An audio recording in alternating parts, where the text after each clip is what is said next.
Good evening.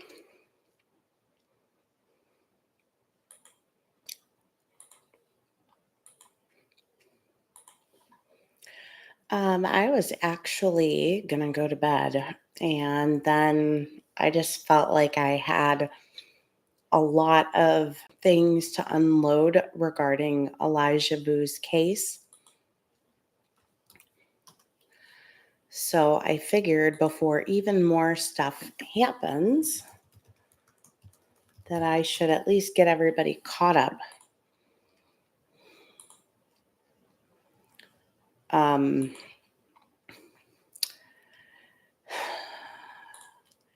and I do have some, they're not graphic at all, but I do have some pictures and a video clip that was taken from Jesse Vang's apartment after Elijah went missing and it was cleared out.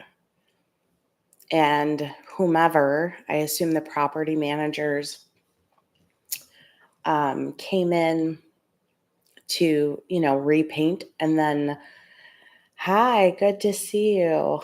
Yeah, Joseph. Boy, well, honestly, it's like I just been observing a lot going on with this Elijah case, and then just sitting back and just being just baffled by everything going on in Sebastian's case. So I've been on less as well. So glad you were able to make it here tonight. It is good to take a break from some of this stuff because real things, hi, Angela, real things start happening sometimes when you just back off a little bit. Um, I find that sometimes that's when maybe some real activity happens of substance. So, yes. So, Jody Baur, who is Katrina Baur's mom, and Katrina, as we know, is Elijah's mom, who's been missing since February.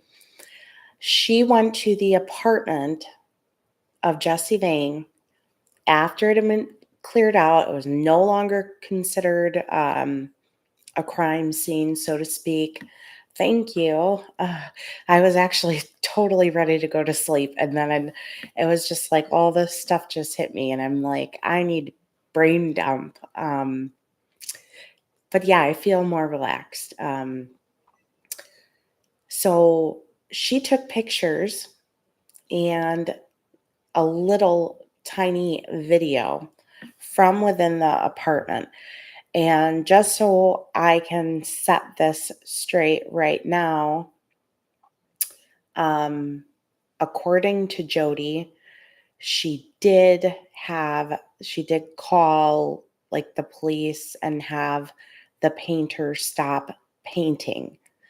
And you'll understand why in a minute here.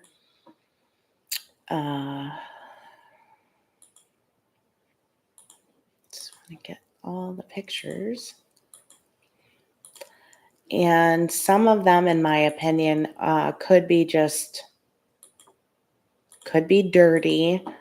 I don't imagine that he was the cleanest person, and I imagine that he probably had a lot of comings and goings. But there is a picture here that is a little disturbing. I am not aware of if the police ever came back to the apartment, if they ever swabbed the area.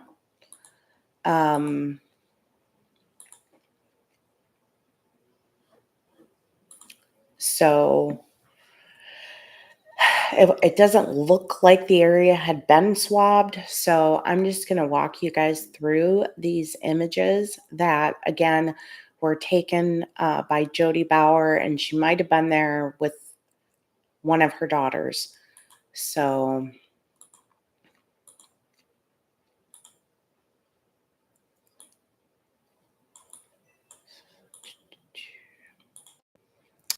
So the first picture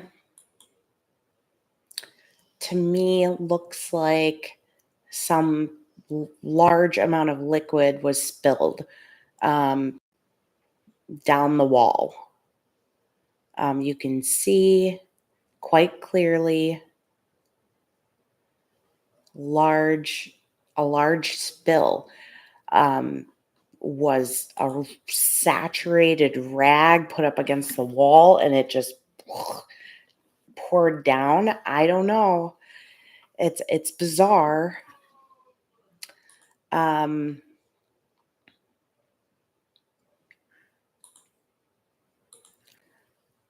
and then again here,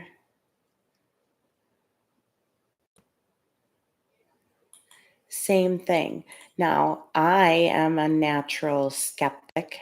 Um, so part of me looks at this staining. I'm not sure what you would call that.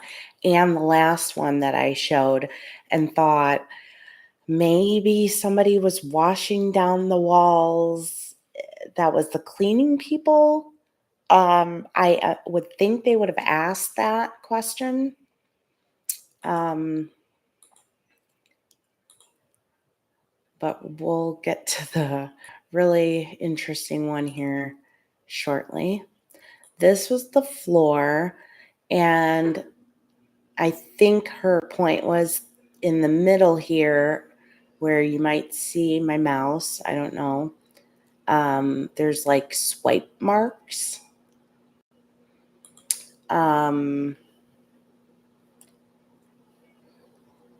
Large wipe marks.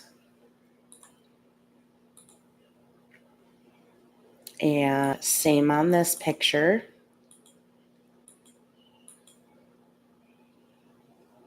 Um, and then obviously there were people between um, the painters, obviously Jody, who might have come through.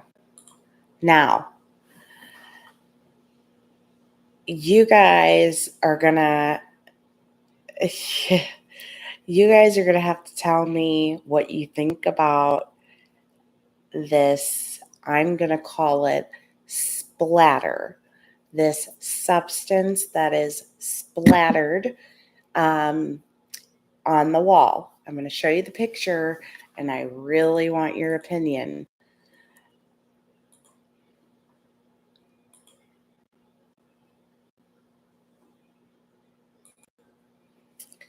Um,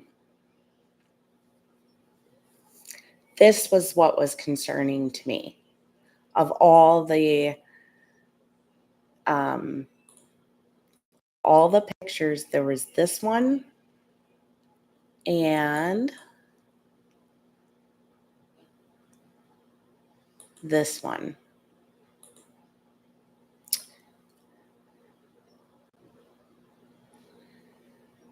And to the right, you can see where some of the paint might have been chipped over time or cleaned so many times that some of the paint came off, and it does not match what I'm looking at as like dark red, almost dark brown marks. It doesn't look the same. So the center and to my left on my screen, I'm seeing this splattered stuff. And on the right, where it's very faint tan, um, where it looks like drywall, like the speckle came off and it's just a normal tan color. This was really unnerving. I And I looked like, because I don't know, I don't do forensics. If they swab it, you might not even see a difference on the wall. Um, you might not even know that somebody swabbed it. Could it have been overlooked? I also have and directly from Jody, she says that the officer that testified in Jesse's preliminary hearing said the apartment was quote unquote clean. Sorry, but this does not look like an apartment that was clean. His bedroom had a key lock. The hall closet and other bedroom had locks on the outside. We called law enforcement while there. They had her stop painting and sent an officer over. Did they do something at that point? I don't know. We have not heard in his hearings to date mention of the forensic results related to his apartment. So, I don't know. Now,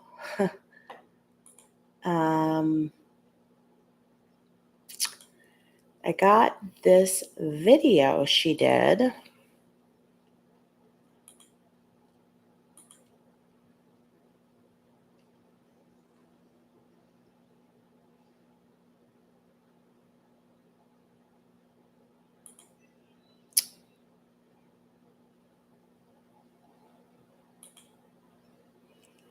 And let me just get it pulled up. And there was another very suspicious, the only way I know how to put it is, okay, so what? The video is like 27 seconds, okay? Yeah, I mean, Angela, it looks like that to me, but I mean, I have no idea. Looks suspicious. That's all. So I'm going to show you the video. This was recorded by Jody, and I waited to watch the video until you guys could see it. What is that? Because she's like, honestly, like live reacting here. So let's see. I don't know.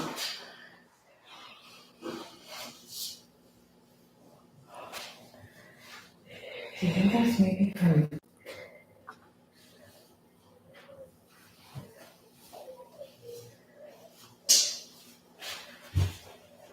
Jody, his bed was this way. Ew. Hey, what's your... So, well, there's got to be more video. There's no way that they did not have more video than this. Not saying it wasn't released. What is that? I don't know. Oh, Do you think that's maybe from... I'm trying to back up a little bit.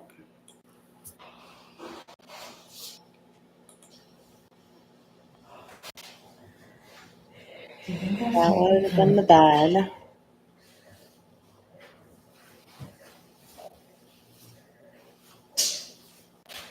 So, Jody. did he have Elijah in this corner behind the door with the door shut while he was sleeping?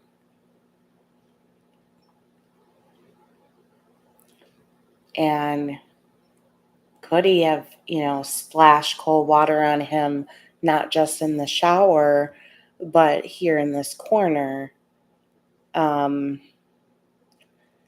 It is odd, but I know that he's like, I don't think his bed was anywhere near the door, but he said like would have him stand at the foot of the bed. Um, but then he also talked about timeouts. His bed was this way. Hey. So that's like honestly, if you think about like a kitchen, seems like a lot of very realistic that in your kitchen you could have splatters, you cook pasta sauce, you boil water, kids are going crazy. But this is Jesse's bedroom, and this is behind the door, I believe, that he kept locked. But I don't see it. I don't think I see a deadbolt. Oh, maybe it was Hey. other door. What's your Okay, and at that point, I believe she's trying to get the attention of the person who was painting to say, like, what's your name? Like, can you stop? Can you stop painting? I'm just checking to see if she answered the question.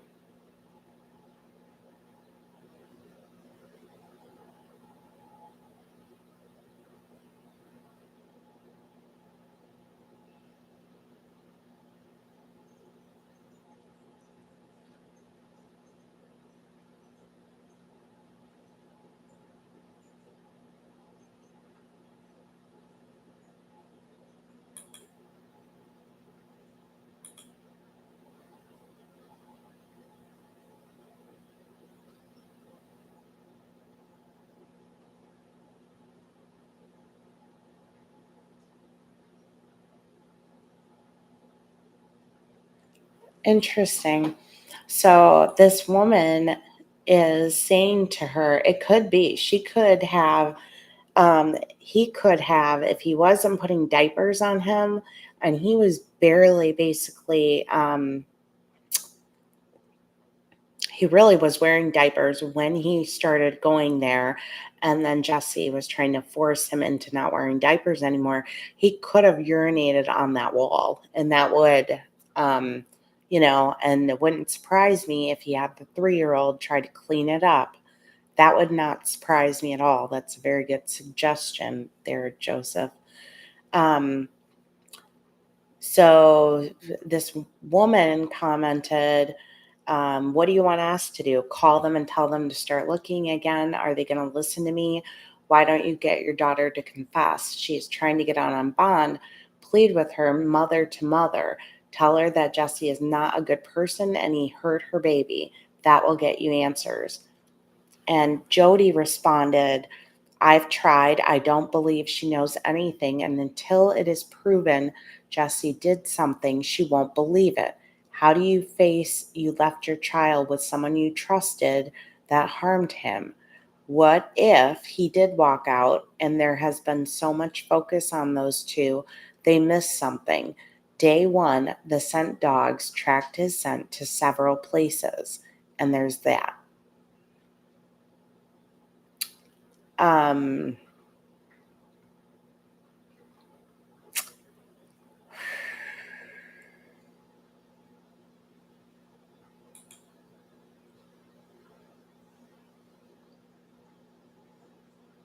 I am just wondering if she deleted, if some of this was deleted, because I'm not seeing some of the. Okay, I see the deadbolt above a regular door. I just am not seeing like a lot of the things somebody was talking about. But, well, I can say, where did the dogs alert? Well, first of all, the problem with this whole situation is the dogs alerted by, could have alerted a lot of places, because um, outside by the dumpsters. And then they found the crocodile or dinosaur shoe. Um, then the blanket was found in a completely different area, like it had been basically chalked out a window on a rural country road. Um, and I hate to say this, despite the letter that her mom wrote to the court, I think her mom is in a state of denial now. I think that she is in a place where she believes she was stupid for leaving her daughter or leaving Elijah with Jesse, but like that was her fault, but does not believe that there's more beyond that and that she could possibly have done anything more. Um, I am not buying that. Um, so we have some interesting things that have happened. Now, the last time I believe um, I updated you guys was that she had wrote the letter. Um,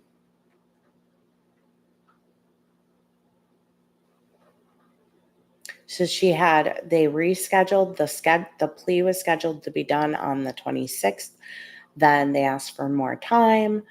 And then they ended up doing a letter from the defense attorney to the judge requesting an adjournment. And then there was a scheduling conference that's scheduled for this Monday, 10:15. Then the next step was they did the petition for appointment of counsel, and she basically attached an affidavit that she was indigent and couldn't, basically saying she's poor. Then 3 days after that, she did a motion for a bail modification.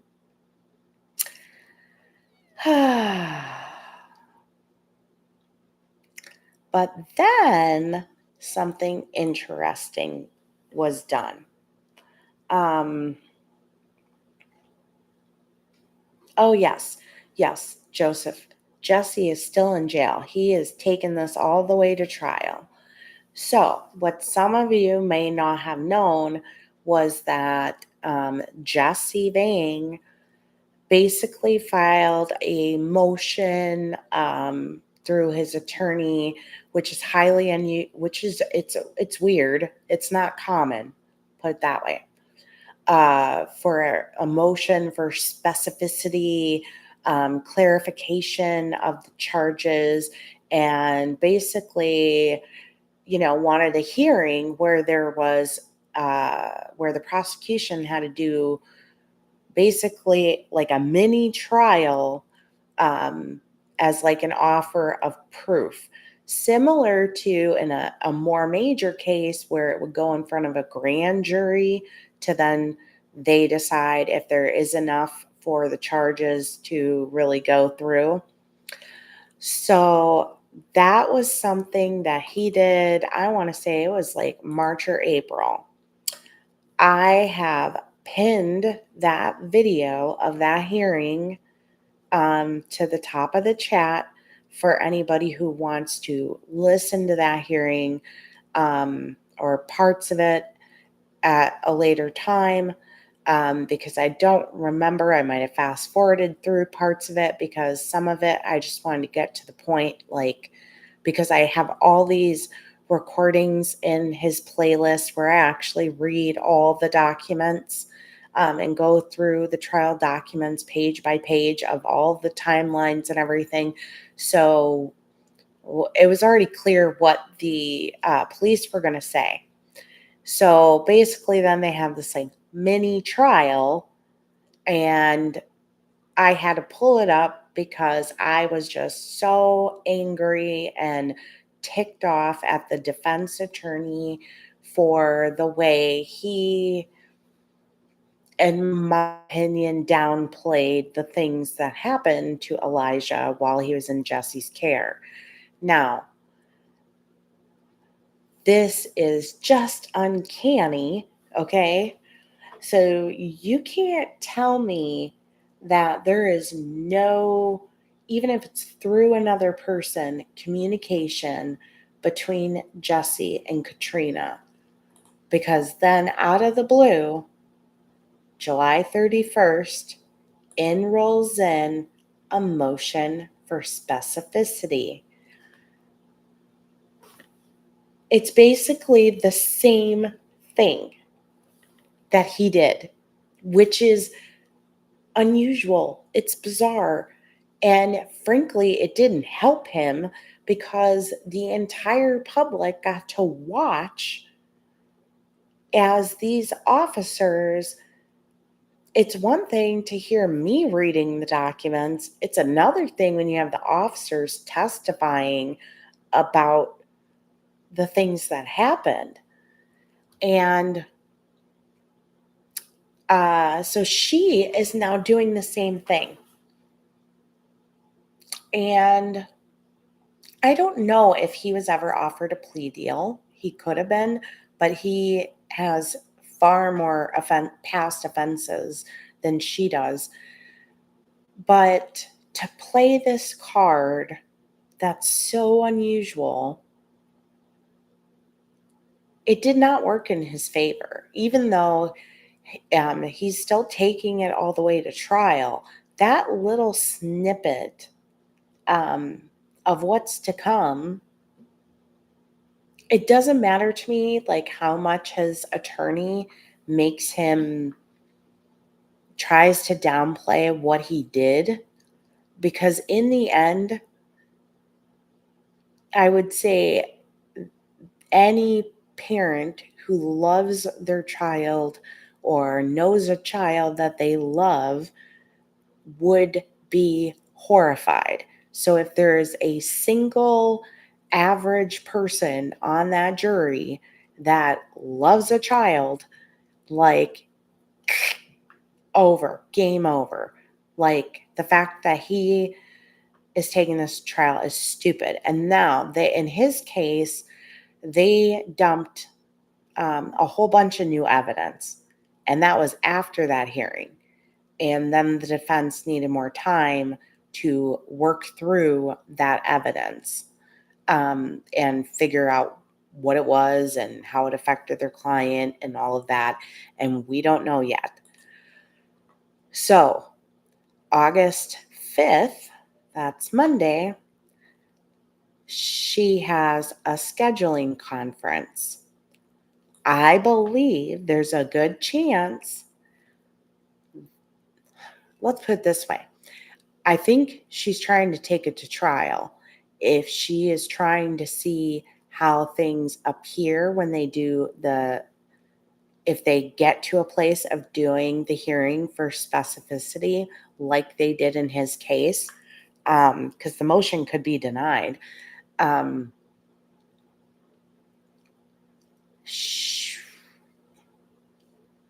is not going to look good for her. It's not going to look good for her at all. And then on the 7th, 2 days later, she is scheduled for a bond hearing because she put another motion forward to have her bond reduced to a third. So I think it's like 5,000. She's trying to get the bond reduced. It was denied in May, but here we are again. So on the 7th is going to be the bond hearing. Scheduling conference, we'll find out. Is she trying to take this to trial? What's the threshold for when they're going to say, hey, We gave you enough opportunity and time for this plea deal. We're taking it back now. It is. And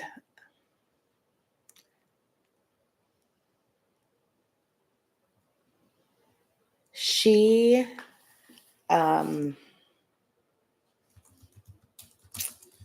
oh, I did not want to have to do this.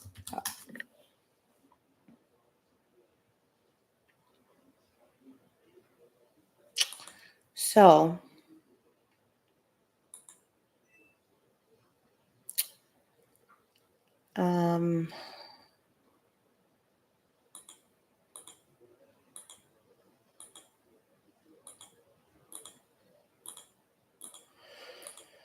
oh, boy.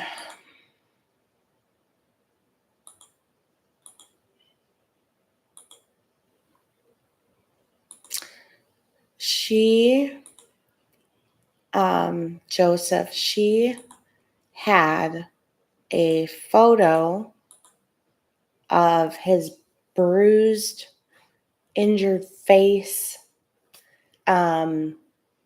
And then she physically deleted the photo. She didn't run over there and run home with her child and say, "Oh my gosh, I'm calling the police. He hurt my kid." She let him stay there. Um,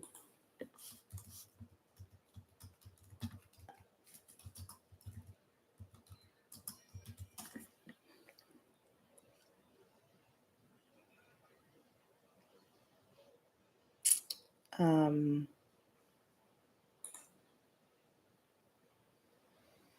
hmm.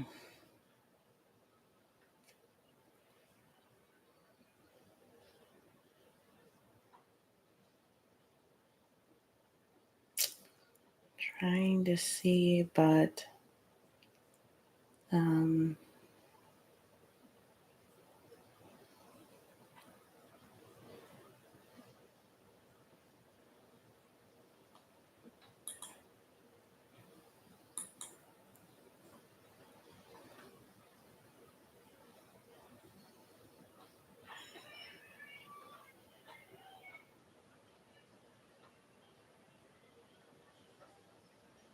trying to find the exact.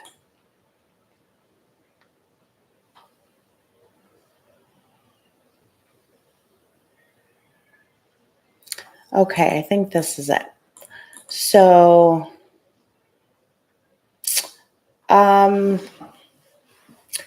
I think she knows what happened. I'm not entirely sure if she knows where or if she was part of the where. Um, I don't know, but I think she knows exactly what happened. So this is directly from the documents.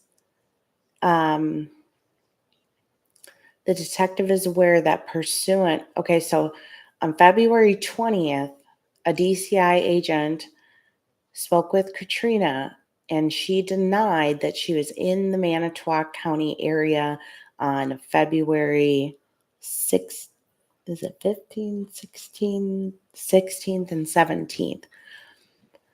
Detective Klumpian is aware that pursuant to search warrants, law enforcement did conduct forensic extractions of their phones after they were consensually turned over based on analysis of these phones, specifically location data obtained, that law enforcement obtained information that contradicted Katrina's statements that she was not in the Manitowoc area on the 16th and the 17th.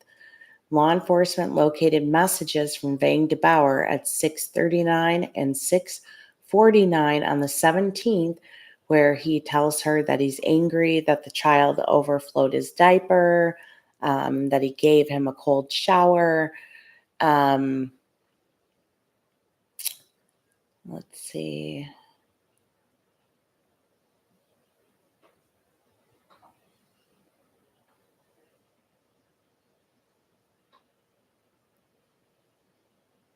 Um, At no point did she admit she was in the city of Two Rivers between February 12th and 20th or had any face to face contact with Elijah. She said she was discussing behavior issues with him around Thanksgiving. Let's see. She said the first time he went to stay by Vang without her was in January. She said the past week was the longest that he had stayed with him without her being there. Um, she then admitted, while she was talking about the past week, she then admitted she was in Two Rivers on the 16th. She said she left the Dells around 6 or 7 and drove there late at night. She saw Elijah on the couch, but he was tired. She said she left early morning on the 17th.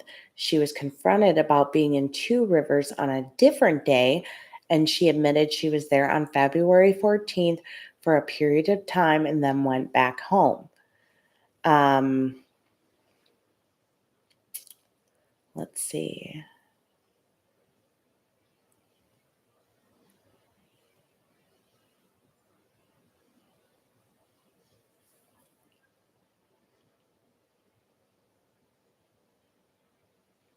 Trying to find. Okay, so the 13th is when the night of the 13th is when they were texting back and forth about um, her coming over there to have relations. And that's where they talk about leaving her daughter in the car.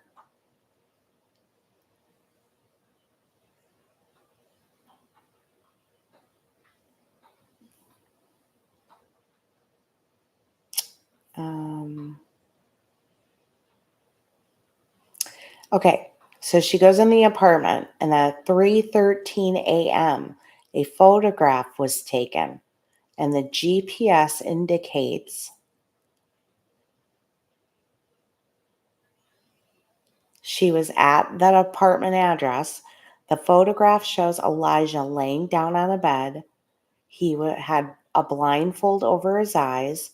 He had bruising on his jawline and neck on the left side, as well as bruising on his upper left arm. Katrina confirmed that she took the picture and then she deleted it about an hour later. Her phone, it looks like about 15 minutes after she deletes the picture, she then goes home. Um, and then on the 15th, Jesse sent a photograph taken on the 15th in the evening showing Elijah standing in the corner in diaper only. Hands appear to be in praying position. Diaper was full. She returned to the area the evening of the 16th, went to Quick Trip, and then she texted Jesse, "I'm on my way, put him to sleep." She knows her child is being harmed, and she says, "I am about to be there, put him to sleep so we can get our groove on." And then their phones pinged at their phones like an hour later, 45 minutes later, they pinged at the bar and then the gas station. Surveillance shows there was no kid in the car with her. So he was like alone, asleep at the apartment. Um, so she absolutely was aware of the harm he was doing, and she allowed it to continue, left him there, had evidence in her phone that could have had him arrested if she cared. Um, she didn't do anything. She left him there to fend for himself. Um,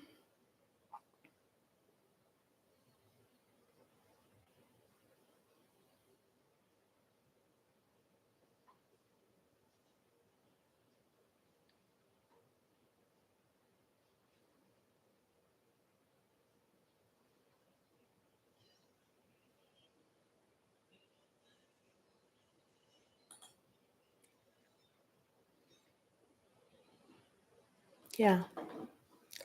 Um,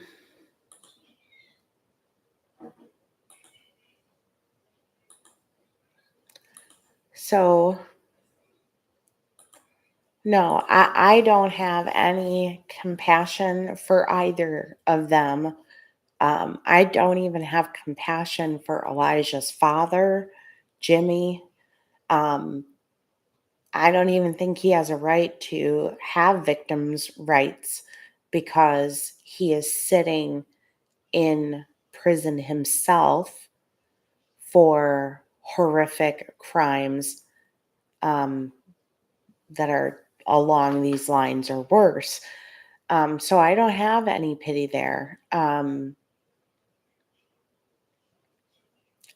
My understanding is that while she lived in the Dells, that there were calls made, um, maybe noise complaints about yelling and screaming, and nothing ever happened. But that then when after he went missing and neighbors were interviewed, it was really a mixed bag. But a lot of people had good things to say. Um, this has so many pieces and wicked people and the gang tie and all of this. And so we have the gang tie. Thank you, Sandy. We have the gang tie, we have the drug tie, we have the trafficking of drugs and humans. Then we have the neighbor, who we covered a lot in. So, just so everybody's in the loop, we have 2 hearings next week. One's going to be a scheduling conference, which I highly doubt will be a scheduling conference because it never is what it says it is when it comes to her. And 2, you have the bail modification hearing. I pray to God it doesn't get modified. I really do. We had talked the last time I was live about the neighbor and all of the crazy things that were going on there. And we started going down um, the rabbit hole. And he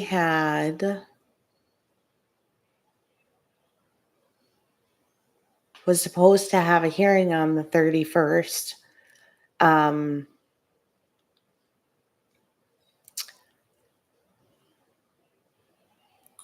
But he didn't. I don't know, Sandy. I don't know if they just knocked and they let them in, because she could have just went there and said, I just want to look, or I want to get my anything here that might belong to my grandson, or I just want to see this before you turn it over, because my grandson was killed here, and the person there might have been like, hey, I'm just here to paint. And so it could have been just something like that. So that status conference was now pushed to August 7th because the public defender's office stated that they did not have a public defender hadn't been appointed yet. And this is in regards to the 2023 spring filing of the 2 trafficking of a child charge, the strangulation and suffocation, the lewd and lascivious behavior, and the 2 first-degree child SAs under the age of 16 using the threat of force or violence charges. So that's where that one sat. So that was a nothing burger to watch. There was then again another address change. And if you guys did not watch the last live I did, we went down with this regarding Jesse's neighbor. It is a whole can of worms regarding Jesse's neighbor. So the link that I have pinned is going to take in the chat. That'll take you to the hearing of Jesse. But if you go under my live tab and you just go to I don't know, what was it like? It might have been like last Saturday night. Might have been last Saturday night. We went down the rabbit hole on the neighbor and this situation. So we've got our eyes on them. And yes, this whole address thing, like I couldn't even catch you up right now. You might as well just go back and, but another address change and sealed. And that one is kicked to end of August. And let's see.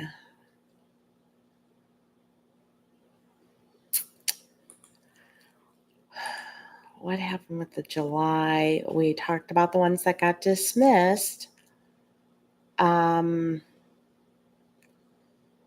Okay, and then there was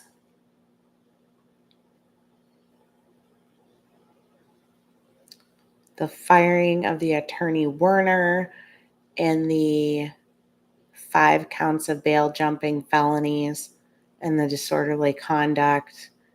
And that one's not going on until September 3rd. And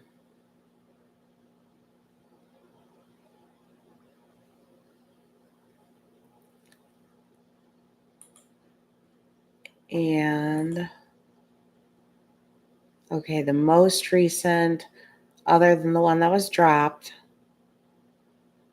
okay, that's going to be August 22nd. Okay.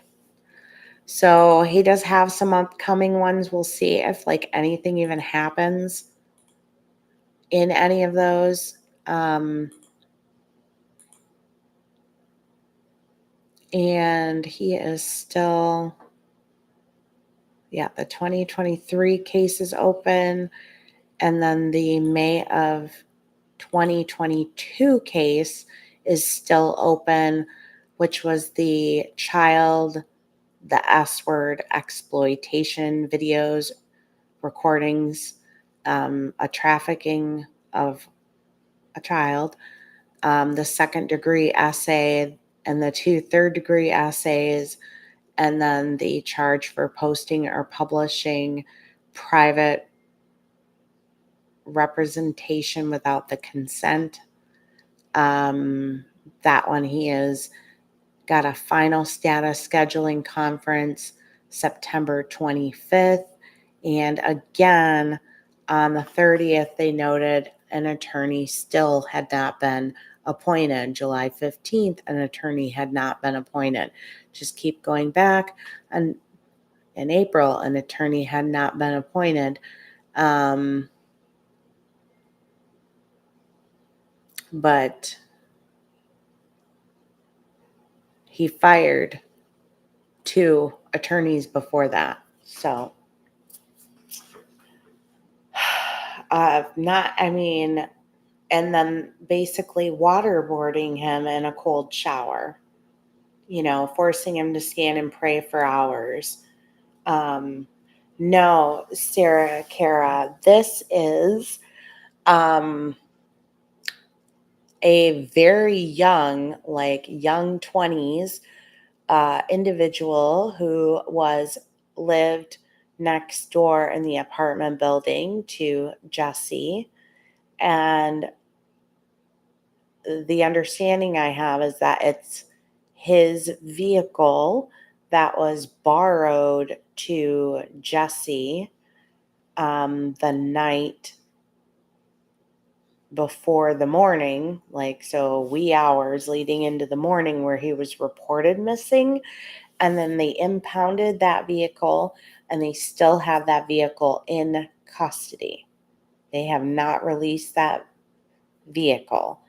My understanding is, and when they got into like the motion for specificity and all of that in the video that I tagged or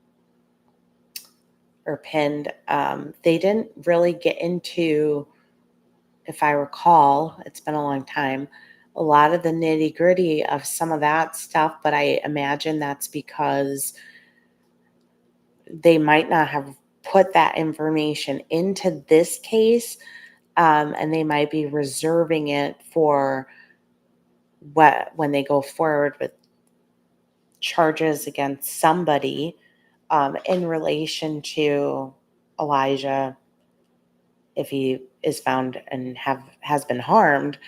But this neighbor is very, very suspicious. He has a horrible background, should not have even been allowed near Elijah. His background is abusive. It's horrible to believe that these charges are attached to somebody that is in their young 20s.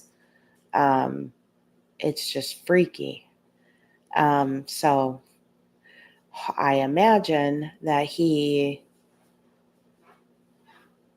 I think he knows things, but what we're trying to kind of deduce is he intentionally sealing his address from the public, which is hard to do in the state of Wisconsin. It's rare, it's unusual, and it's usually not a request that is honored unless it's like a custody case.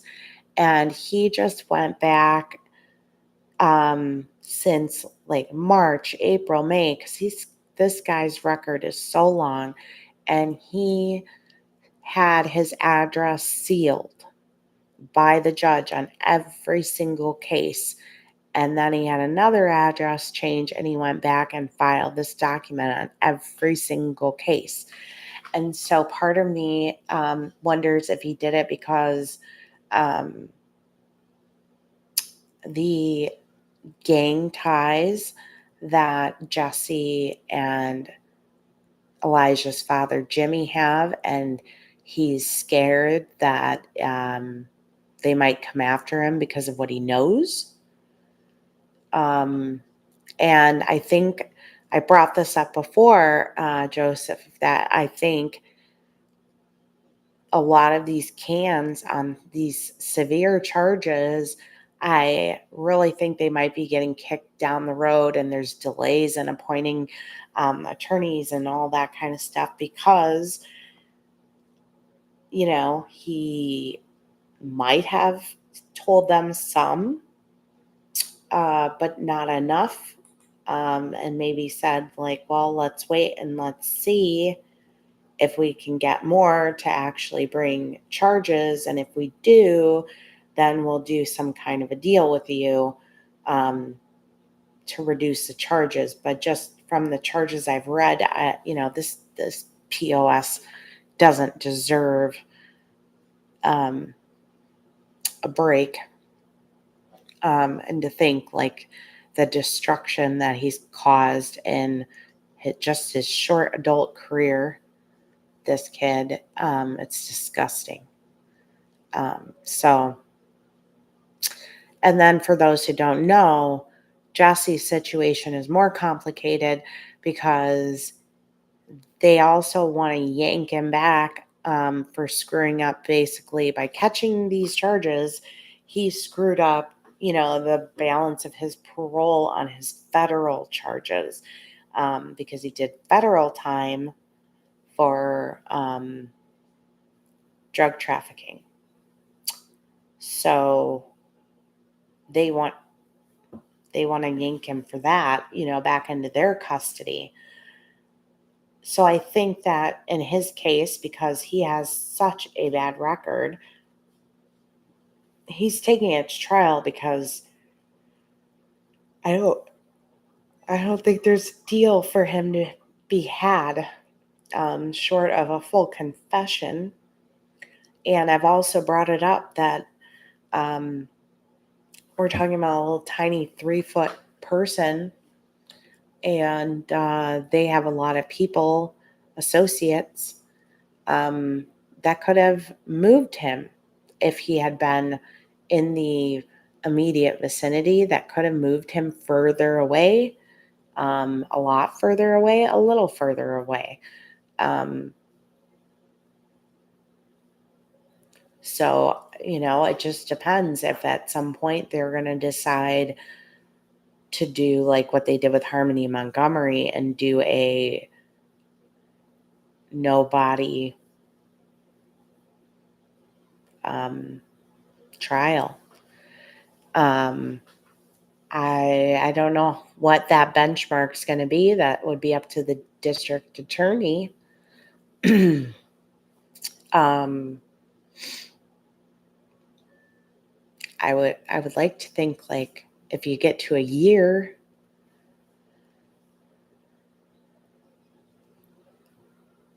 it's so sad that people just didn't see the writing on the wall, like how obvious it was.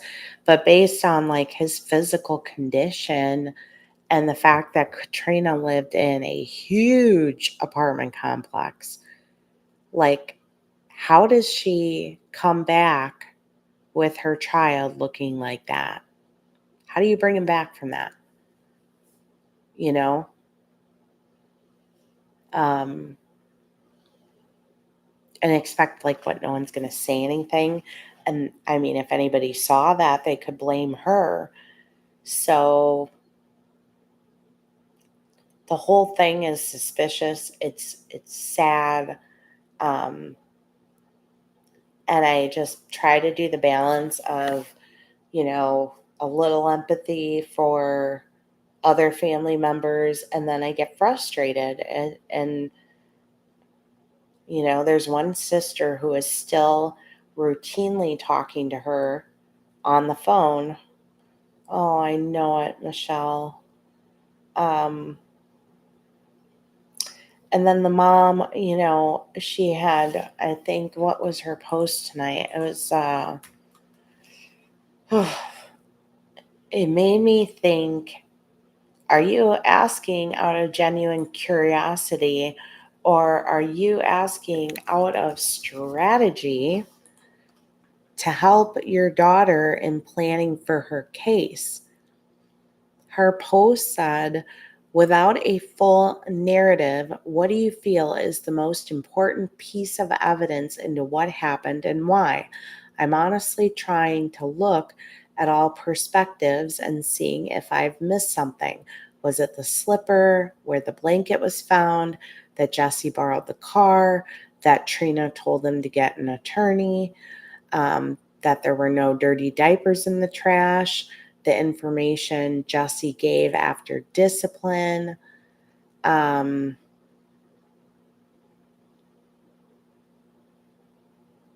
So I've read that, and at first I read it, like thinking of what my response would be, but then I read it a second time and I'm like, wait a minute, is she trying to get like a public poll or gauge of what she thinks the biggest hurdles are going to be for her daughter when she goes to trial? And that could be me being extra skeptical, but hearing or seeing that she said that she, doesn't think her daughter, that basically her mistake was leaving him there to begin with. I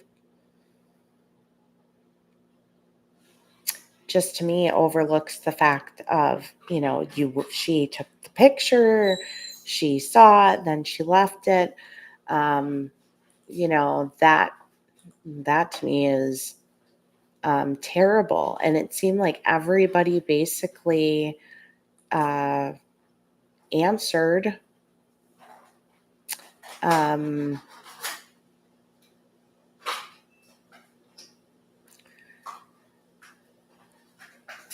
She did say everything is recorded. What I do know is when Trina is deceitful, her different story to different people, she does slip, but she hasn't. That's part of why I'm so confused right now and more concerned than ever. Something got missed. So,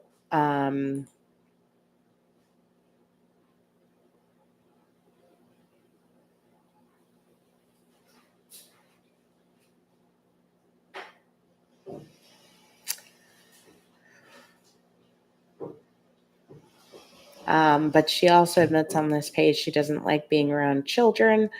Don't take it the wrong way. I raised four. I was fully committed to them. Now I like quiet and consistent. Children are not either of those things. It's kind of complicated, but they make me slightly uncomfortable. I'm not that person that wants to hold the baby, but I would never hurt one. And if I saw a child walking down the street alone, I would stop without a doubt. If I saw someone hurting a child, I would be in their face.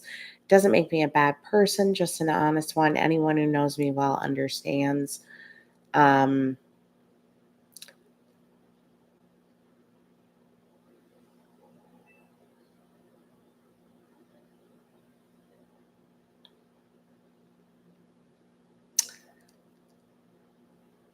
so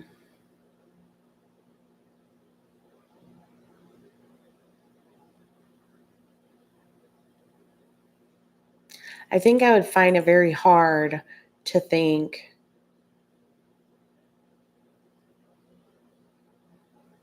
yes, I agree. It wasn't, yeah.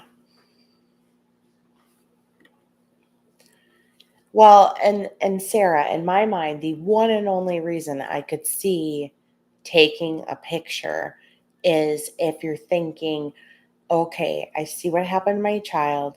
I have to take a picture, but I have to get out of here safely, go to the police and get them here right away. I'm going to drive there. I'm going to show it to them as soon as I leave. But, if I try to leave and he knows what I'm doing, or it looks suspicious, he's going to end up killing me. But that didn't happen. She deleted it. And everything continued, as well as, the back and forth dialogue, um, where he discusses basically waterboarding him with cold water. And she, you know, still didn't get, you know, well, and she probably is, she's probably going there, picking up drugs, paying for it with her body. Um, and Elijah might have been paying for it too. We don't know the full scope of, because Jesse's so sick that for him to text or Facebook message and talk about what he did, he didn't have a problem telling the police what he did, because he, in his mind, is that twisted. He thinks that is just okay discipline. Now, anything that would catch him a trafficking charge is a whole nother different story. Is it possible there were other things happening in that apartment, other forms of abuse or things that they were using him for money for? Entirely possible. It's crazy because let me just set the record straight right here. There is a $40,000 reward. I can't say this enough, okay? These people were surrounded by addicts, severe addicts, and really shady people.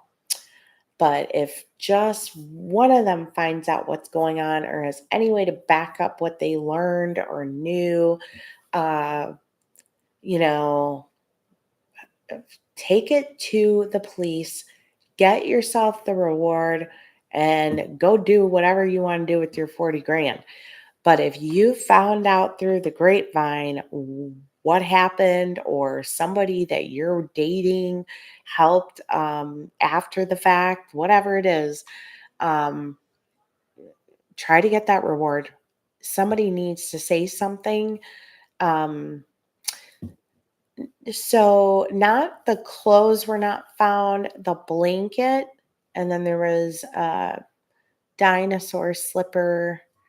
Um, to well, somebody said a neighbor in the building, not the neighbor we've been talking about, they claimed that there were clothes found in the dumpster, but I don't believe that if they were found that those are supposed to be the clothes that he was wearing. And they, and this is alleged, they said, we know they did in fact find the slipper though. Um, they law enforcement never said they found the clothing, and they supposedly they did to the neighbors, and the neighbors saw it, but they didn't indicate if there was blood on them or anything like that. I cannot say um, for sure if the clothing was. The blanket was found in a different area. Sandy, I am digging in my email because I'm not seeing it. Let me just check like my promo folder and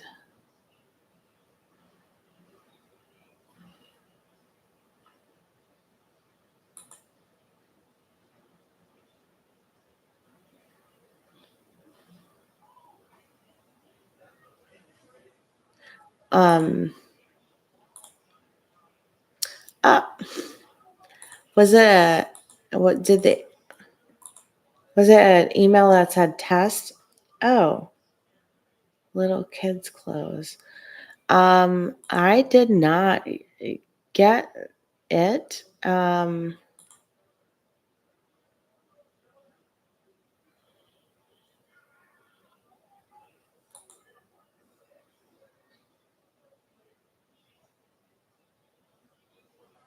Uh, um, I did not get it. I am going back. Did you send it to my email? Thank you, Joseph. Oh, on Messenger. Let's see. Sometimes they bury that stuff if you haven't talked to somebody.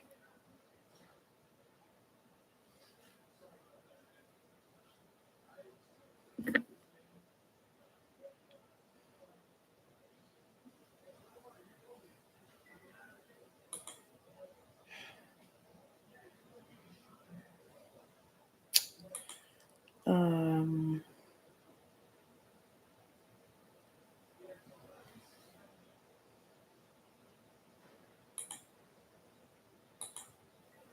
hmm.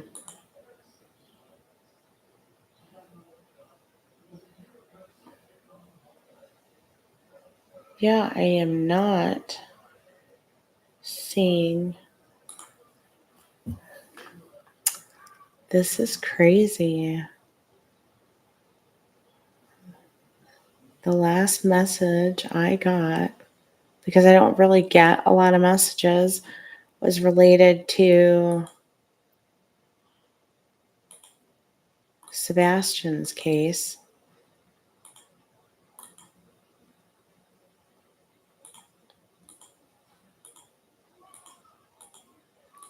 This is odd.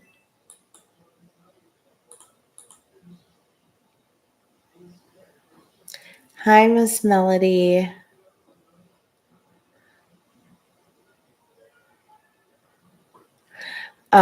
If it was one though that was shared on one of the groups, I thought I saw I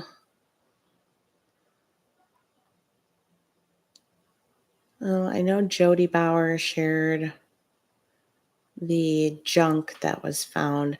I feel like I might have seen a picture related to this.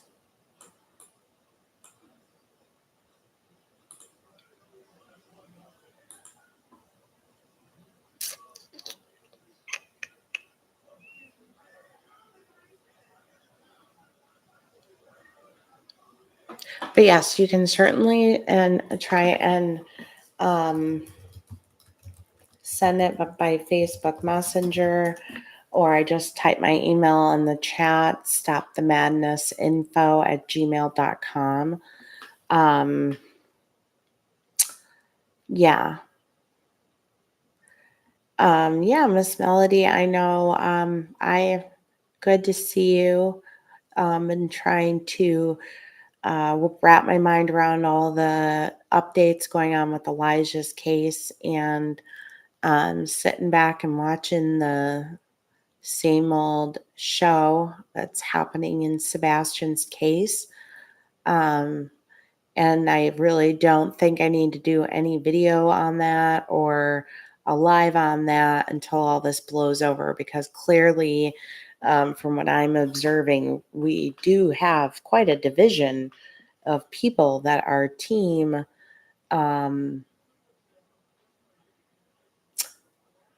the creator. I'm not even going to say her name. I don't want to get wrapped up in it. And then the rest of them are, I mean, you have some that are, I guess you could say Team Katie, but then there's people like me where, frankly, like it, don't like it. It's not a big deal. I'm not Team Katie at all. We all know what my opinion is on Sebastian's, but um, I don't, I just don't condone this, anything that woman does, that creator. Um, so I don't support any of this stuff with the, um, I'm definitely not supporting Proudfoots in any way, but I guess my thought is I'm not surprised, because that woman may end up in a straitjacket by the time the judge gets done watching some of her videos. Because just a little bit of her videos that I have watched, and I know some of the people that watch me also watch her. I am not judging you. You can watch whoever you want. I'm just saying, not my cup of tea. Doesn't seem well balanced mentally to me. And I don't think it's a healthy thing to even have the videos played in a court of law, because it's going to be so embarrassing. But at the same time, what I can say is, there is one thing when you're searching for someone. There's one thing when you just are maybe dissecting a case. You're doing this and you're having conversations, and you're just trying to theorize and put the puzzle pieces together. But that's a whole nother level of taking it too real. Like, you know, if anyone ever is in the blessed situation where they don't work a regular job, or they can take time off work and they're able to do extensive searches or traveling, that is wonderful. But when it looks like an episode of like live PD, and and just the rants and all that stuff, I don't think that's going to bode well for her. I don't know if it'll get them the restraining order. I have no idea. And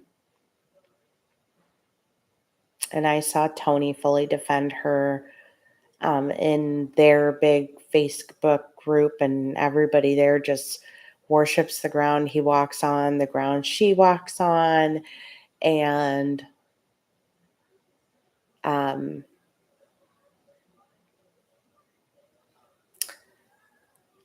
yeah, the rest of us that have our sanity are really just trying to figure out um, who's hiding what, that might be in law enforcement, or what's going on that nobody cares. But in my mind, I said it yesterday, I was like, everybody just needs to say, let it go, let it go. Not let Sebastian go, but let it go. The truth of the matter is, the parents don't want to look, the step family doesn't want to look, law enforcement doesn't want to look. That all that leaves is public volunteers, and they can look. But we need to just give it up. We will never make somebody care about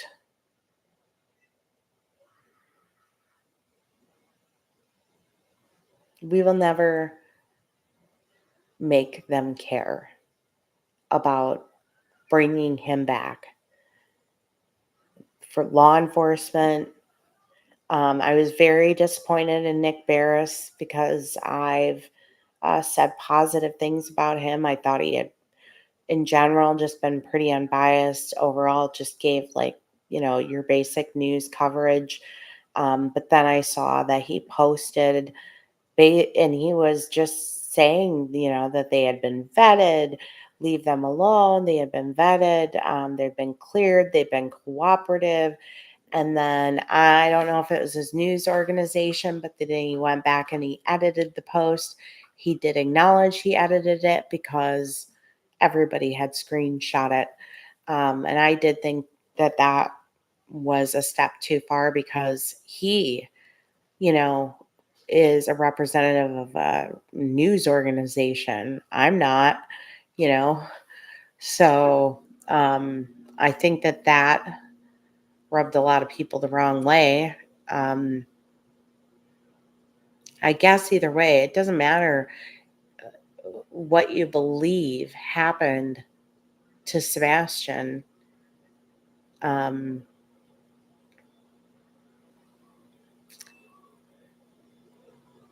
yeah, there has to be some kind of a line, I guess. Um,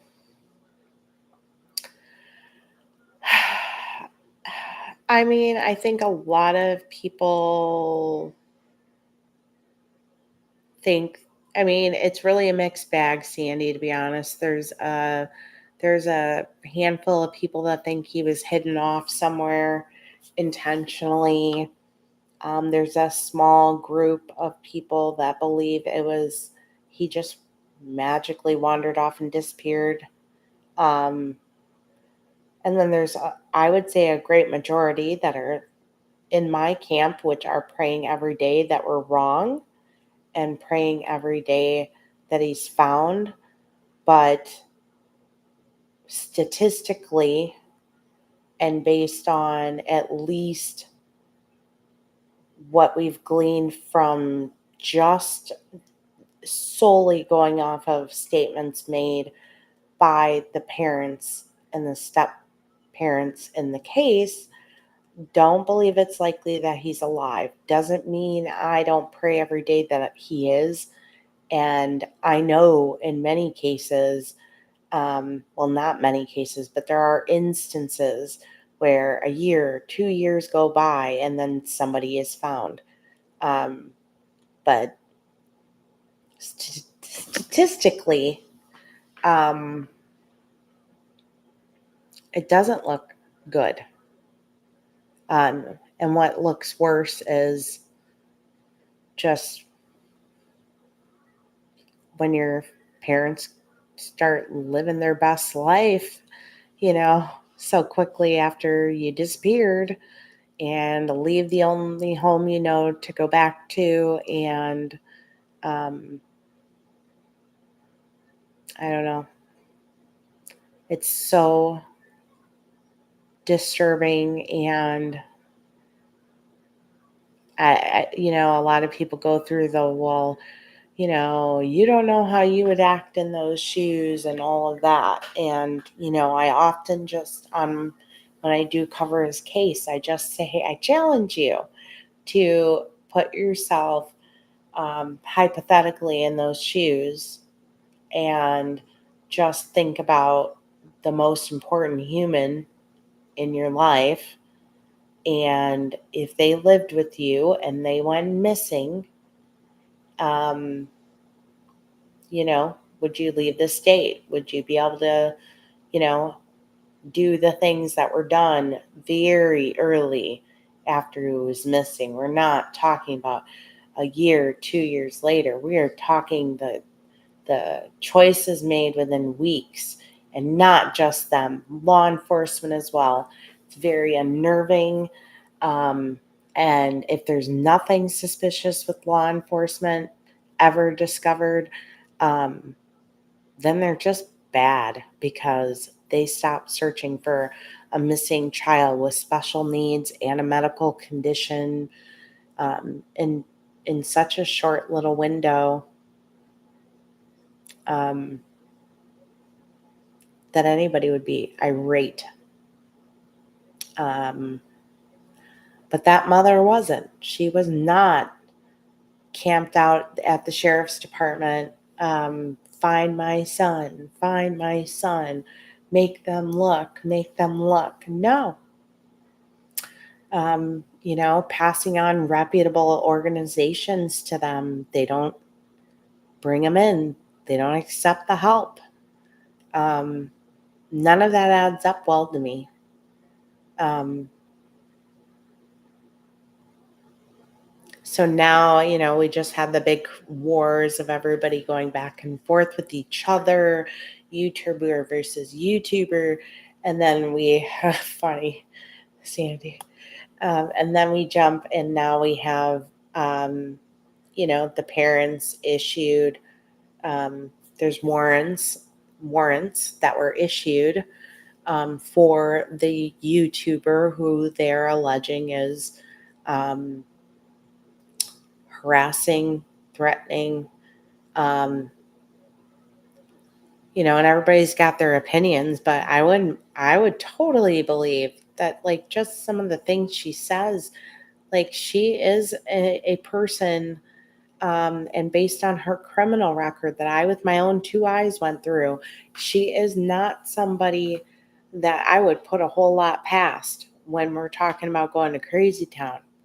So, in my opinion, like I said, she could walk out of, if she physically appears, she might be able to appear by video because she's in Florida, the YouTuber. Um, she's all excited for her videos to be played in court. Um, but if she does play them, she might leave there in a straitjacket, because I thought she needed one on whatever video it was that I first saw her. But then you have all these people, oh my gosh, she's the only one that cares about him, and all of these things. And it's like, what are you seeing?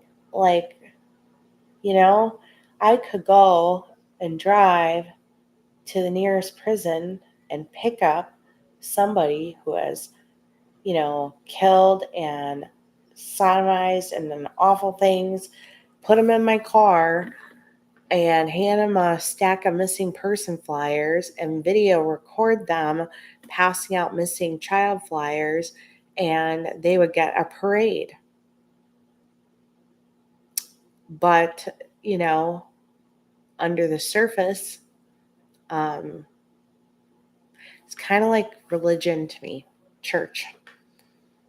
You have your people who go every Sunday. Sometimes they go Sunday, they go Wednesday, they do all of these things, and they are always in attendance, and they even go to Bible study, and they do all of those things. But on the other days, when you're not walking in church, what are you living?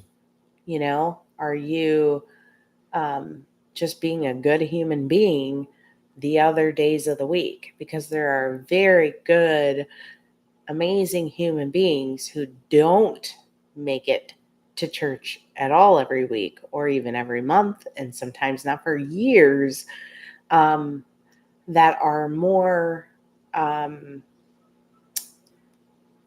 have better hearts and more humanity than some who do, because it's about what nobody else really sees. And even though I see one thing on YouTube and everybody, that follows her, they're clearly seeing something different. Reading into her legal background, it speaks for herself, and convictions speak for themselves.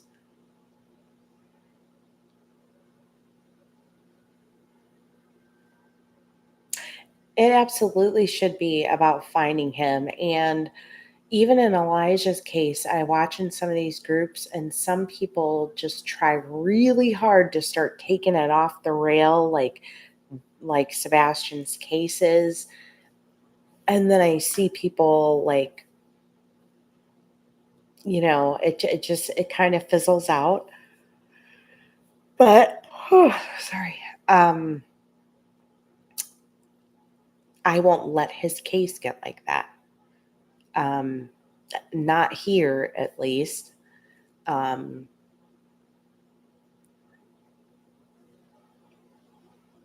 because the reality is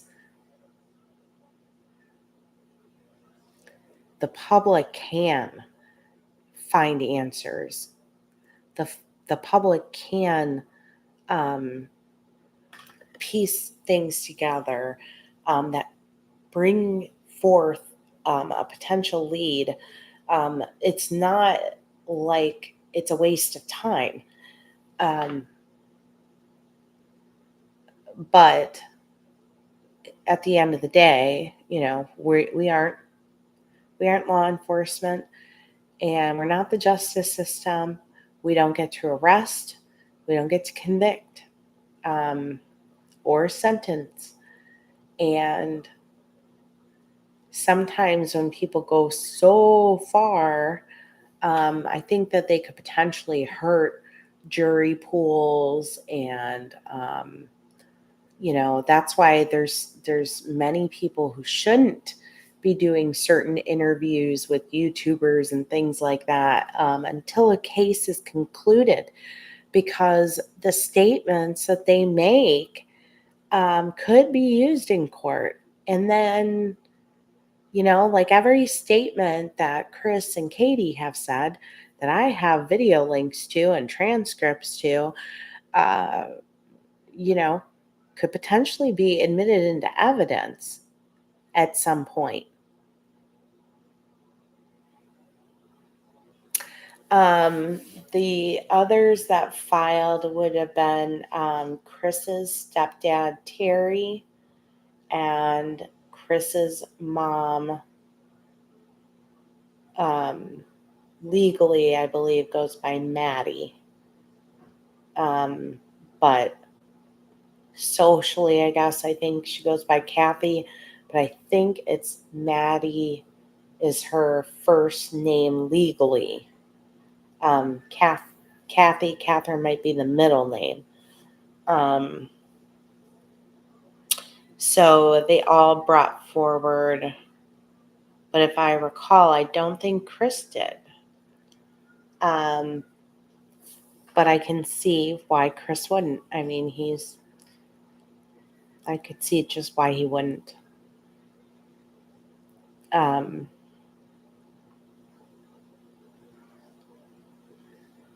but I think if you're going to go out there and you're going to do searching and things like that, it should be serious and it should be about searching. I don't think if you're just hanging flyers, that is, something that you need to be, streaming all over the place and whatever. Like, to me, that is an attention grab. Um, if you're doing physical searching and you're trying to let people know, like, I'm not messing around here, I really do have my boots on the ground, that's fine.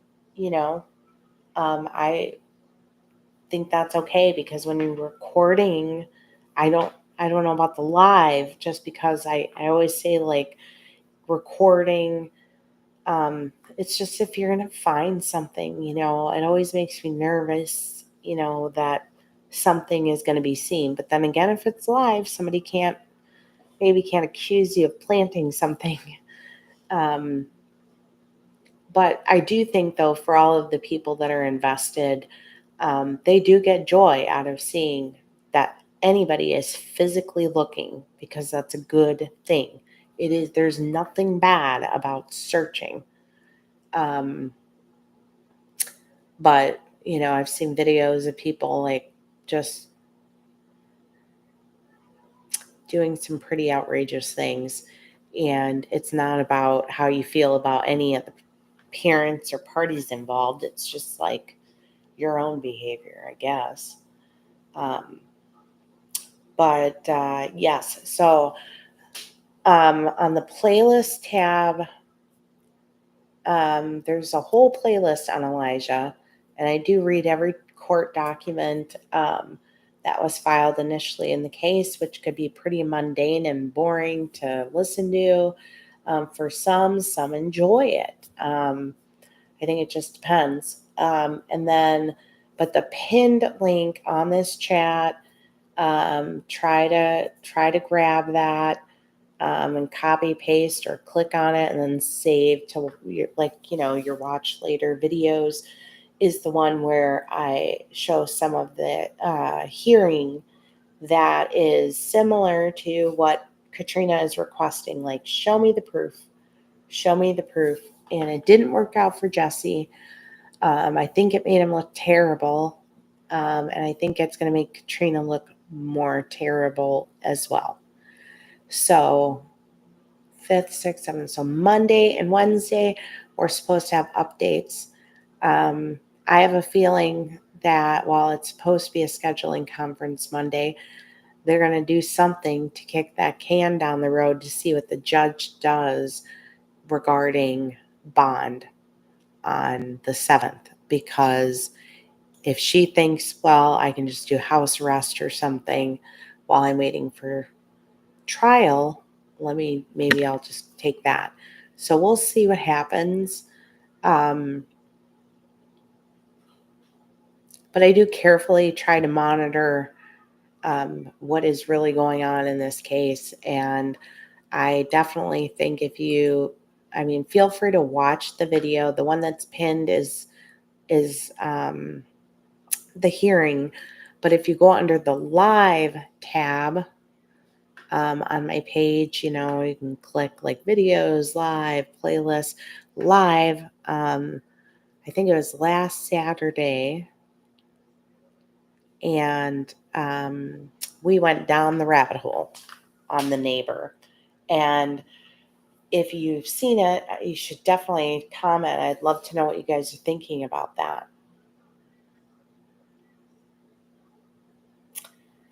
Yeah, Michelle. There are definitely um, just crazy cases where people have um, just they've resurfaced for whatever reason, or they were looked over. I think the problem with Sebastian's case is like the truth and the lies are so muddied and meshed together that nobody knows what the truth is. Nobody knows if law enforcement shared the truth or if they shared what they want us to believe, which they have the right to do. It could be, I mean, we just don't know. Um, but I don't think law enforcement should have stopped searching as quickly as they did. It doesn't seem right. It doesn't seem fair. Doesn't make sense why they, aren't at least, in March, April, May, June, July, August, like once or twice a month, be able to do a search. Um, but everybody is so divided right now.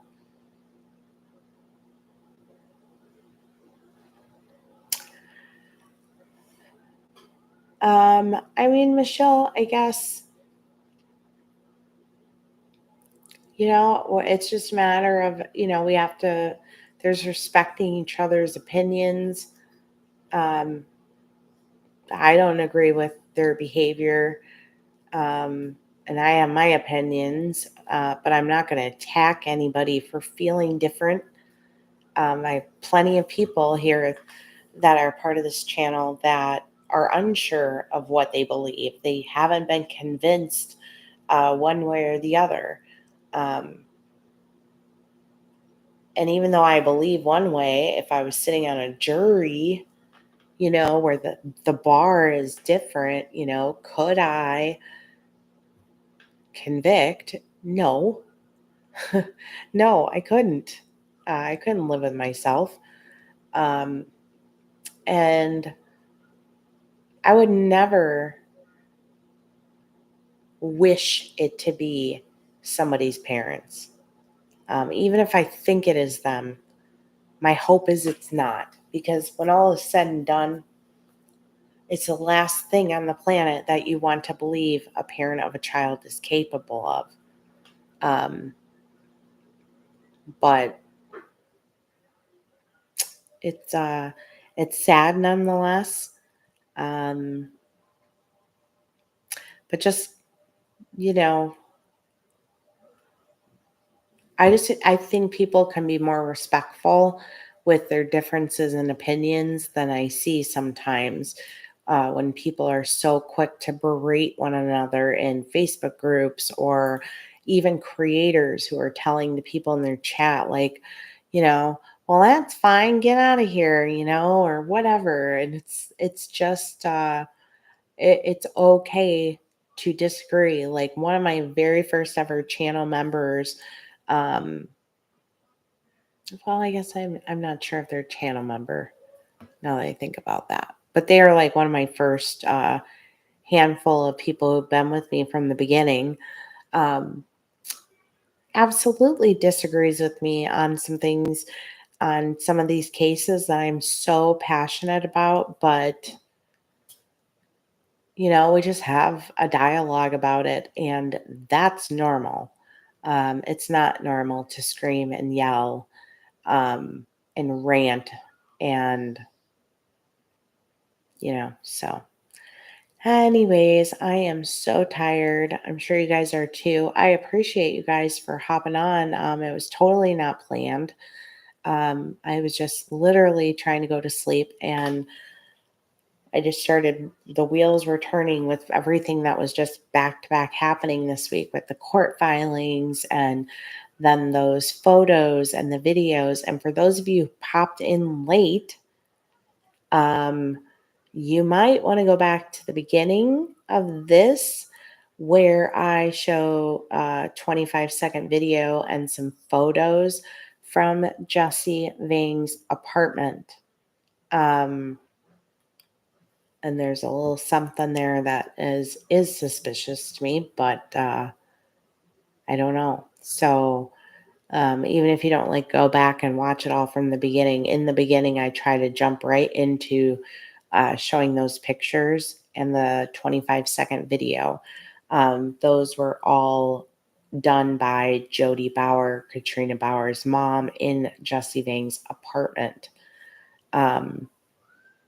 But any of my lives, I do the lives, and there is a tab for the lives, but there's also the playlist tab, and I file basically every video or live that I do into the cases. If it was mentioned, I covered 4 cases in one night, I would still put that one video in each of the 4 folders, trying to keep everything.